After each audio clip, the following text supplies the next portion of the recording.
Hi everyone, I welcome you in the next installment of this packaging of your project and creating a distribution file. In this section, we will see how can we make our distribution file globally available. Last time we created a distribution file. Thereafter, we did what? We installed our distribution file from our local drive. That was our D drive in which we create a project, and from that project folder, we are installing the distribution file, and we had checked everything, all the functions were working properly. This time we'll do what? We'll install it, but from GitHub repo. That means we will upload our project into the GitHub repo. The project that is containing these files will first upload into GitHub repo, and from the GitHub repo we can install it. And if it is on the GitHub, it will be available globally. That means throughout the world anyone can install it by running this pip install git plus and the location of the file. You can also try, you can also install it and make use of all the functions that I created. So what is the step we have to follow? First, we need to create a GitHub repo, and then on the GitHub repo, we can upload these files. Like this is my GitHub repo that I already created. If you see over here, you just need to create a new and then a GitHub repo. And then I had already created a GitHub repo with the name e-commerce. And after creating a GitHub repo, you can upload the files. So I already uploaded a files. I already pushed my all the 6 files, right? So now once I pushed it, I got a link. Okay, URL. This URL I have to use for the installation. I had already mentioned in the description file. Okay, this is a URL. So I'll copy this URL, this whole thing, pip install and these guys, and I will run it in the command prompt, right? So let me just execute, open up the command prompt and I'll run it. So when I execute it in the command prompt, what exactly will happen? It will just install this thing, but this time it is not installing from a local drive. It is installing from the GitHub repo, and it can be installed by anyone in this world as it is globally available. Once it is installed, I can trigger Python. This will starts my Python shell, and then I will just call import e-commerce just to check if everything is installed properly or not. So it is installed properly, right? Now, if I want to check if other functions are working or not, so whatever the functions that I triggered earlier, I'll just run those functions over here. First, I need to import. So I'll import those modules. So add product module I imported. I will import add user module. All right. And thereafter, I will just trigger the functions created within those modules. So add product module. So it's working good. Product laptop added with this, whatever the information I had given. Then add user module. All right. So that means everything is working good and my software can be easily installed into my system from the GitHub repo. And if I want to uninstall it, very simple, I will just run pip uninstall. What? The name of my project or name of my software or name of my module. So pip uninstall e-commerce. So now it will ask me, are you sure? Yes, I want to uninstall it. So everything is running smoothly. The next option that we have is what? That is PyPI. Now what is PyPI? Let me show you. See, once your file is created or distribution file is created, we can also share it through the PyPI. All the open source modules like NumPy, Pandas, and so many other modules that you install, pip install NumPy, pip install Pandas, pip install Matplotlib, all are available over the PyPI. Okay, on this PyPI, actually, people used to upload their modules and globally anyone can access it. Okay, so to do it, first of all you have to create an account on it, and once the account is created, you can go to account settings. In the account settings, actually what happened, you will get the option of API. So here already I have an API created. Okay, so if I want to delete this thing, I can delete it, or this is very unique API that you need to keep secure. Okay, it because if anyone is having your API, the person can easily use it. Okay, to upload their own repo or to upload their own project into your repo or into your PyPI folder or project folder. So once you create this API, in case, let's see if I delete it, no worry. Let me just remove this token. So it is asking you for the password. Okay. So now I deleted it. Now again, I'll go over here and I'll create a new API token, because to publish your code, it is important that you should create a API, right? Now let's say I'll create a token over here, new token. All right. Here, scope, entire account, all projects, and then create token. The token will be created. You have to copy this thing because it will not be visible next time. Okay. I just copied it and thereafter I'll say done. Okay. I copied it and thereafter I will just go to my, suppose over here, and I'll paste it over here. Okay. And what is the username? The username, it is showing this one. Okay. That also I'll paste it over here and then I'll use it. All right. Now what happened? Let's say I'll go to the location where I created my folder, created my project, right? This is a project that we have to upload. So for uploading it, what we need to do, I need to go to a location where my project is basically created. Okay. So, this is a location where my distribution file is there, right? So what I can do, I will just open up a command prompt at this location. I'll make use of a module which is called twine. Okay. Twine is something which is useful, okay, in uploading your project to the PyPI. So I'll try to install it, twine. Okay.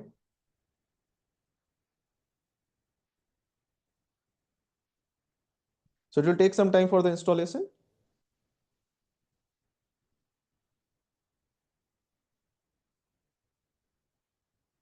Okay. And then I'll do what? I'll just give the command twine. Okay. Upload. Okay. And thereafter, everything is within the distribution folder. So distribution / asterisk. That means everything that is present within the distribution folder. What is present within distribution folder? The installer package, the package that can be installed in any system. So I'll just run this thing. So when I run it, it will ask me for the API token. So this time, what I do, I'll just provide the same API token that we just copied from there. So I'll copy it and paste it over here.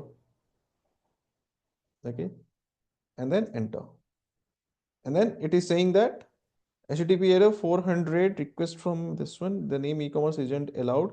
So it is saying what you need to give some other name over here, isn't it? Then only it will execute, isn't it? So the name may be challenge over here because of which it is not getting uploaded.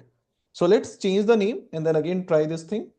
So see, I just changed the name over here to my e-commerce, and once I change the name, I'll again go to the same location, right? Where my project files are there. This is the location in which my project files are there. Okay, and here what I'll do, I'll access the command prompt. Okay, at the same location, I'll access the command prompt, that because I have to create a distribution file once again, and then I'll run the command python setup.py as this. Before doing this, please make sure that your setup.py in which you made the changes is saved. Okay, it's saved, right? So that's what you need to make sure. And then I'll run it. Okay, and everything is done. Now let's check if it is working or not. I'll close this thing, right? And then again, I'll go to the same location over here. So most probably over here, this distribution file is updated. Okay. Now again, what we can do, again, we can just do the same thing, that is the twine part, right? So for doing it, let's see. Okay.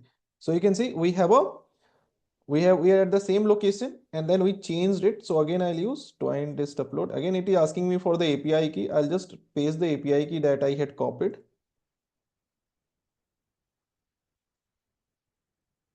Right. That's the problem. The name is still not changed.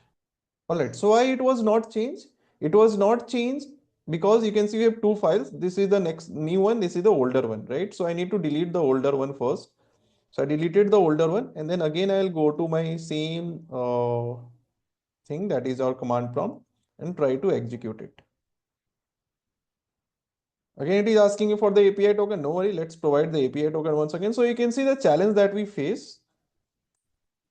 Okay, now it is uploading my commerce, right?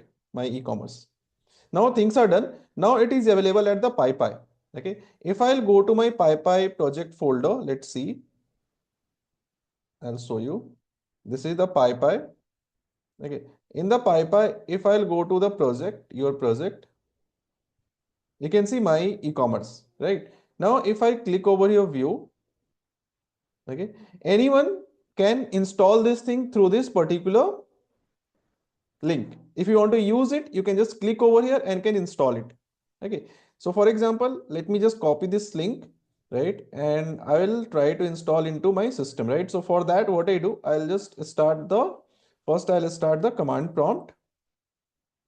And in the command prompt, I'll execute pip install my e-commerce. So now what are we doing? We are taking it from PyPI. Globally now anyone can use my package that I created or the module that I created, right? So now it is installed. Now if I will just check Python,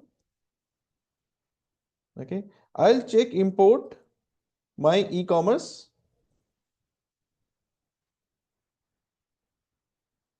Okay, so it is showing an error. Why? Because only the name was my e-commerce, but the project that I created was having the name what? E-commerce, right? That means, okay, fine. I'll show you what is it. Just a minute. You may get confused. So I'll show you. Where is this one, right? See. So here, the name I had given changed in the setup. Okay. But actual, it is what? E-commerce. All the packages, e-commerce is my package name. So I have to use what? Import e-commerce. Okay. So that's the small thing that we need to take care with this project, right? So import e-commerce. Okay, it is working, right? So if you see, we had installed it. It's like when we use scikit-learn, what happened? You use pip install scikit-learn. But how you import? Import sklearn. Okay, you install pip install scikit-learn, but import sklearn. Same thing. We install it through pip install my e-commerce. Just try this thing into your system as well, right? It will now available for you as well because I uploaded to PyPI.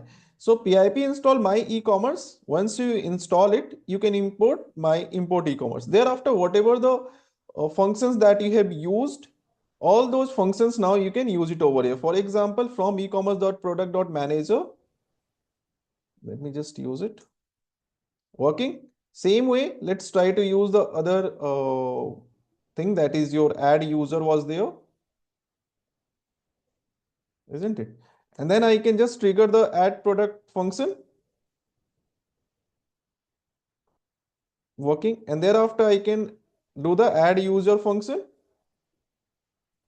Nice. So everything is working properly. You can see over here, right? And then I can just work on uninstallation of it. So exit. Okay. And thereafter I can do what? I can just use pip uninstall my e-commerce.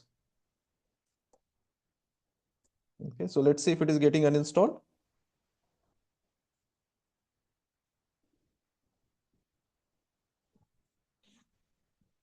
Okay, so now my module or the project that I created is globally available through two different platforms, through GitHub as well as PyPI.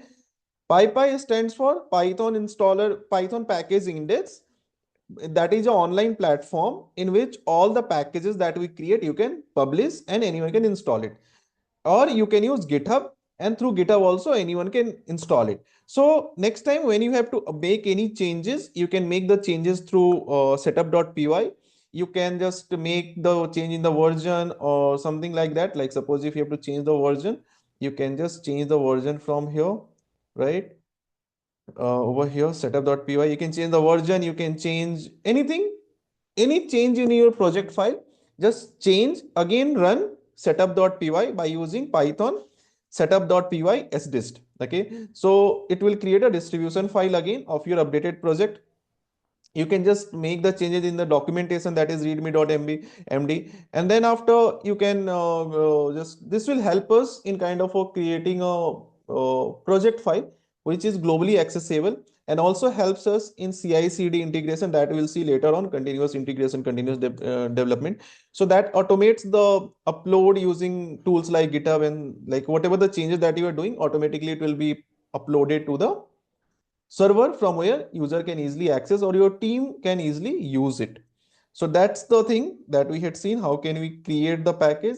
how can we create a setup file of it, the distribution file of it, and third, how can we publish it globally so that anyone can make use of it. Thank you everyone, stay tuned. Next thing that we are going to see is related to PyTest. That means we'll make use of PyTest module to see how can we write a test script for testing your Python scripts. And with this whole understanding, we will work on a end-to-end MLOps application, okay, in which all these concepts will be used. Thank you everyone, stay tuned.